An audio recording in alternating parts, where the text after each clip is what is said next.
Hello everyone. I just realized that this is backwards for you guys. But anyway, I'm going to be explaining habitat fragmentation today. I couldn't fit fragmentation on here because of my spacing, so it's just fragments today.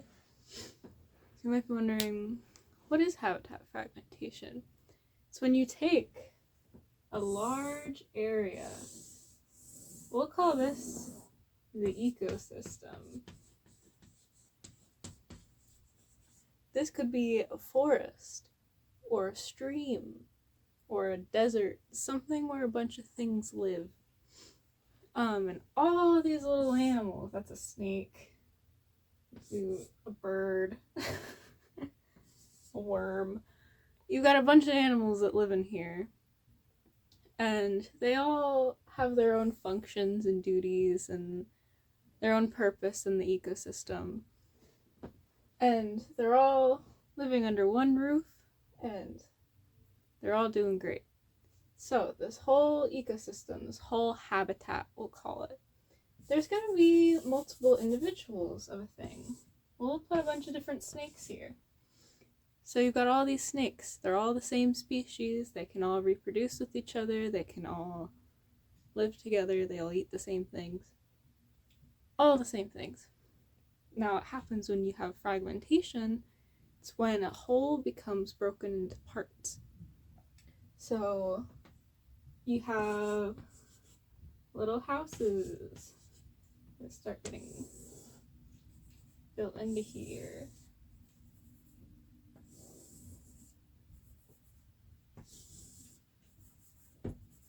So then the habitat breaks apart, and now you've got 4 different little ecosystems instead of one big ecosystem. So all these snakes are in their own ecosystem now. And as these little fragments start getting smaller and smaller, the populations within these ecosystems start becoming genetically different from one another because they're isolated from one another. And when these different populations become more isolated, their genes obviously differ because they're adapting to new different things.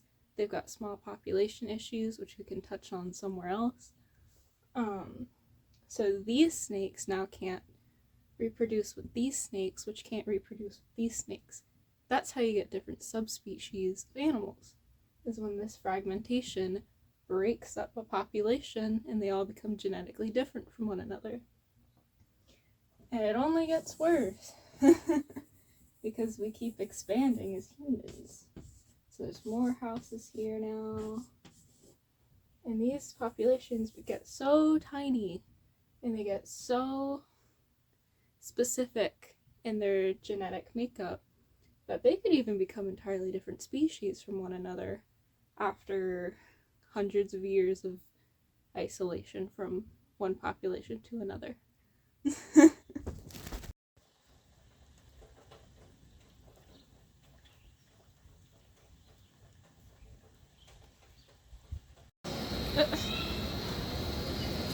Where's my straw? It's got none of that. Good.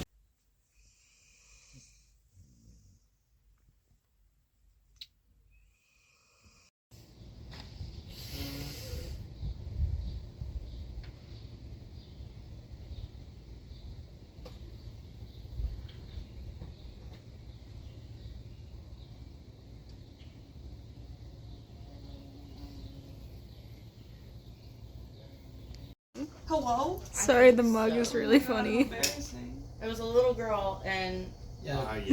jumping in. You're not.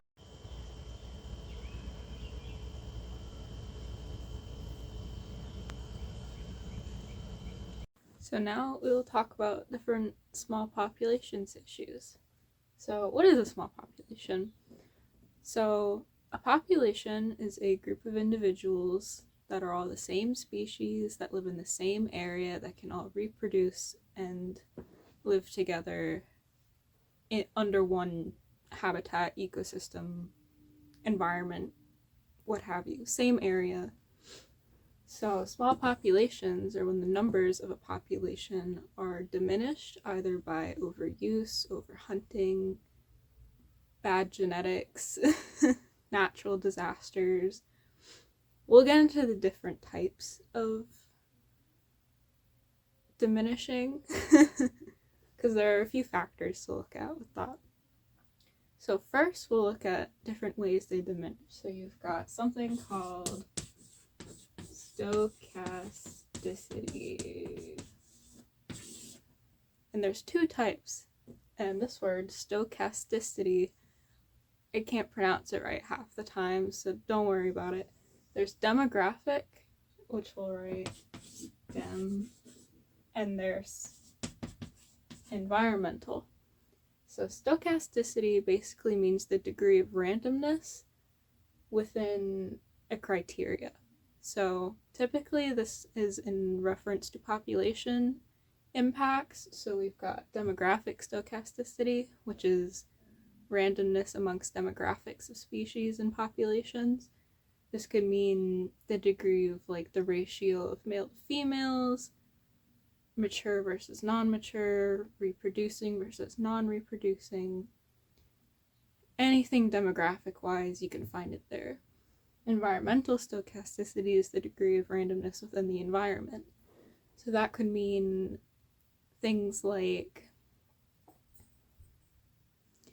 natural disasters. It could mean drought seasons, too much rain, just different types of environmental factors that could impact the population. And then, like I said before, there's also overhunting and harvesting that can be caused by humans.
They can't fly. Yeah, they can't fly because they can't move. Babies! I feel like I'm at work. Cuties. What kind of issues can come from small populations? So, when numbers diminish in a population, reminder that population is a group of the same species in an area. There's some different issues that can come about. So, when numbers dwindle, the genetic makeup of the population can shift dramatically. So we've got things like genetic drift or loss of genetic diversity. So these two factors can impact small populations tremendously when there's not enough individuals. to keep genetic diversity alive. So things that genetic diversity does for a population is that it keeps a degree of adaptability and fitness to the population should something like environmental stochasticity arise, and it helps give the population a bounce back from things like that so they can still have genetic fitness within the population despite sudden setbacks. Now, when you have small populations, however, a very common thing is inbreeding, and that can cause a loss of this genetic diversity, and small populations can also drift from one another, like we were talking about habitat fragmentation, and that can cause genetic drift, which is when different populations become so isolated that they can no longer reproduce with each other. Now, genetic diversity, some examples we can see about losing that genetic diversity and the risks that come with it are like bananas. The Cavendish banana is extinct in our lifetime. And we no longer grow mass-produced bananas that are genetically diverse. They are all basically clones of one another. So they have no genetic diversity amongst one another. And some risks that come with that is if that type of banana gets a disease, well, none of the bananas have enough genes in them to become altered or adapt in a way to prevent that disease from carrying on to the next generation. Meaning, in short terms, that you can't, if you don't have any genetic diversity, you lack fitness within your hazards, we'll call it. So bananas are very susceptible to extinction because they don't have the bounce back from that disease, because they don't have the ability to produce the genes they need to be resistant to it.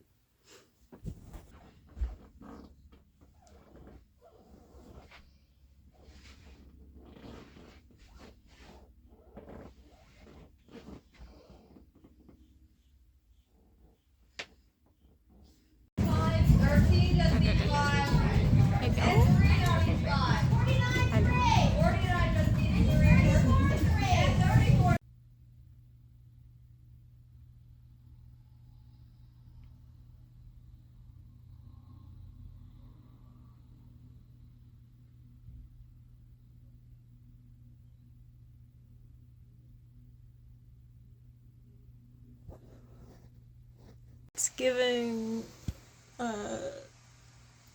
what's that movie? Willy Wonka's grandparents. Yep. Evie. Computer. You want Catamir? Bitcoin. You good?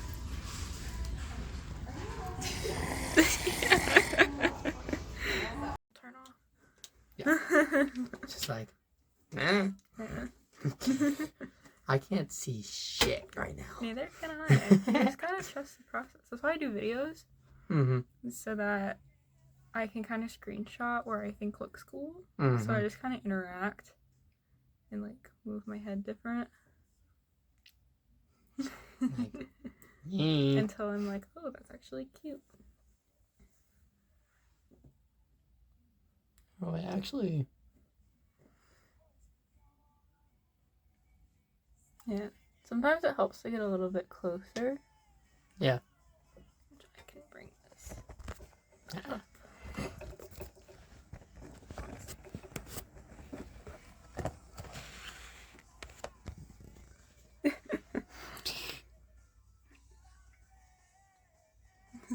At that angle, that Look has... in the depth. So Like, yeah.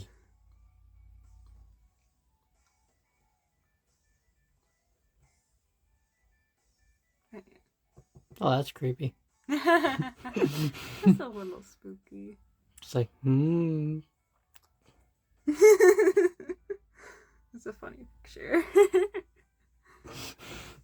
Yeah. We're wondering, Ziggy, why are you teaching me about these things? This has nothing to do with devil's hole pupfish, but oh, yes, it does. So, devil's hole pupfish are basically a species of pupfish, which is like a little guppy that exists in a very small swimming hole in the Badlands, in this specific pond, if we'll call it, called Devil's Hole. And essentially, these fish are this is the only place these fish are found in, which is an anomaly in itself. Because this hole is like the size of my room. Like, the fact that there's a specific species of pupfish in a tiny hole that's found nowhere else in the world is insane. We call species like that, oh my god, I've forgotten. They're so specific. Endemics. Endemic species are hyper-specific to their environment. We see this a lot more with islands, where certain species are only found on those islands, like solenodons and the Caribbeans, and there's a lot of types of birds that are found on specific islands. There was one I learned about that I can't pronounce that's in Hawaii that they just reintroduced. But anyways, so these pupfish are endemic to this one pond because it's the only place they are adapted to. So, very small populations. So they're very susceptible to the issues we're talking about, genetic loss, genetic drift. And there's a theory that maybe hundreds of millions of years ago, when most of the US was ice and water, that, because the Devil's Hole does have a lake near it, if I believe correctly. I don't know if there's any pupfish in there though, but there's a theory that maybe the water level shrunk and shrunk and shrunk, and these pupfish got separated from the greater source of water, and they just kind of reproduced and kept their own populations on their own.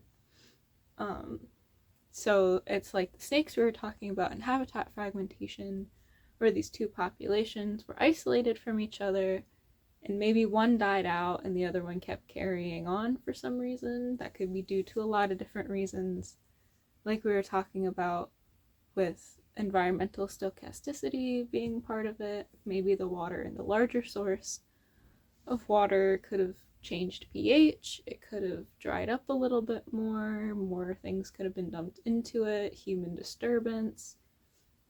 A lot of different things could have happened to impact the original source of water, or habitat for those fish. And we don't really know why they're there. That's a theory, but we don't really know why they're there. So in an effort to study them, we have created other populations of devil's pupfish, but they're more as backup populations in case something were to happen to the original population. We do that with a lot of species where we have a lot of captive bred in case they go extinct in the wild. We've done that with Allegheny wood rats in Pennsylvania. We've done that with certain types of black-footed ferrets in Wyoming. We've done that with prairie chickens in, I think, Iowa. Basically, any species that suffers small populations and can be reproduced in captivity, we've done it, kind of like the seed vault, where in case they go extinct in the wild, we have them for research or possible reintroduction in captivity. We've seen that with California condors as well, where we captured them all so that we can make them reproduce more, and then we re-released them, but we still have a lot in captivity in case something were to happen to those released populations. Of course.